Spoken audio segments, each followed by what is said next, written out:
एक मैं ही था जो सच्चा था, बाकी सब तो कहानी थी। मैं गांव के उस कोने में पैदा हुआ जहां सच्चाई को कमजोरी और चुप्पी को समझदारी माना जाता था। नाम था मेरा रघुवीर, लेकिन सब मुझे वीरू कहते थे। 5वीं कक्षा से आगे पढ़ाई न हुई क्योंकि पिता ने कहा खेती ही असली ज्ञान है। मैंने मान लिया। माँ बचपन में ही चल बसी थी। पिता सख्त थे पर अंदर से टूटे हुए। मैं खेत में काम करता, जानवरों को चारा देता और दिन में कभी कभी अपनी पुरानी कॉपियां निकालकर उन पर कविताएं लिखता।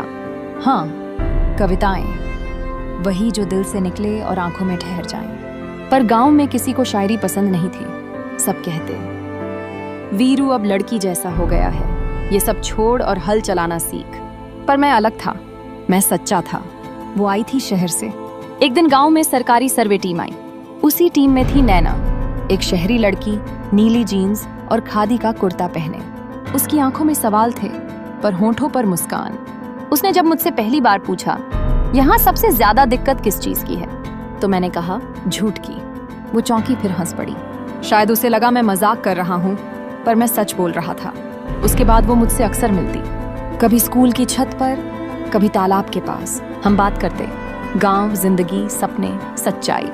मैंने उसे अपनी कविताएं सुनाई। उसने कहा तुम्हारे शब्दों में आग है।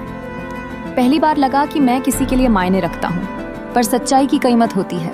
गांव में बात फैल गई कि वीरू उस शहरी लड़की से मिलता है। पंचायत बैठी, बुजुर्ग बोले इज्जत का सवाल है। मेरे पिता ने आंखें नीची कर लीं और पहली बार मुझे थप्पड़ मारा। तू मेरे नाम पे कालिख मत पोत, उन्होंने कहा। मैं चुप रहा क्योंकि मैं जानता था कि मैं गलत नहीं हूँ। नैना ने कहा चलो शहर चलो, यहाँ तुम्हारी कद्र नहीं। लेकिन मैं नहीं गया।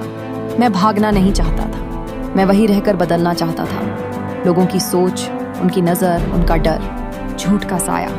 फिर एक रात खेत में आग लगी। लोगों ने कहा वीरू ने लगाई क्योंकि उसकी बातों में बगावत है। मैंने कहा मैंने नहीं लगाई। किसी ने नहीं सुना। पुलिस आई, मुझे थाने ले जाया गया। नैना भागकर आई, बोली मैं गवाही दूंगी, पर उसे भी गांव वालों ने रोक लिया। शहर की लड़की है, कुछ दिन में चली जाएगी, इसका क्या भरोसा। फिर मेरे पिता आए, चुपचाप मुझे देखा। फिर पुलिस वाले को 100 रुपये पकड़ाकर बोले माफ कर दीजिए सर, लड़का गुमराह हो गया था। मैंने पूछा पिताजी आपने मुझे ही दोषी क्यों माना। उन्होंने कहा बेटा सच्चाई से पेट नहीं भरता। साल बीत गए, मैं छूट गया, लेकिन बदनामी का दाग रह गया। नैना लौट गई शहर। मैंने फिर खेत संभाले, फिर कविताएं लिखी, लेकिन अब कोई उन्हें सुनने वाला नहीं था। गांव में धीरे धीरे मोबाइल आया, इंटरनेट आया। लोग फर्जी वीडियोस में उलझ गए। जो झूठ सबसे सुंदर होता वही सबसे सच्चा माना जाने लगा। और मैं बस अपनी डायरी में लिखता रहा। सच वो चिड़िया है जिसे लोग पिंजरे में रखते हैं लेकिन उड़ते कभी नहीं देखते। 20 साल बाद नैना फिर लौटी, इस बार एक डॉक्यूमेंट्री बनाने। अब वो जानी मानी पत्रकार थी। उसने मुझसे कहा वीरू मैं तुम्हारी कहानी बताना चाहती हूँ दुनिया को। मैंने मुस्कुराकर कहा अब किसे फर्क पड़ता है। उसने कहा आजकल लोग कहानियों में सच्चाई ढूंढते हैं। मैं बोला और मैंने तो सच्चाई में कहानी ढूंढी थी। वो चुप हो गई। मैंने उसे खेत दिखाए, मेरी कविताओं की डायरी दी और कहा ले जाओ, अगर कोई सुनना चाहे तो सुना देना।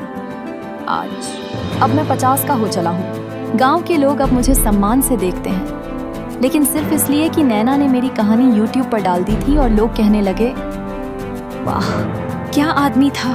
पर वो तो मैं तब भी था जब कोई सुनता नहीं था। अब जब भी कोई मुझसे पूछता है तुमने इतना सब कैसे सहा, मैं बस हंस कर कहता हूँ एक मैं ही था जो सच्चा था, बाकी सब तो कहानी थी।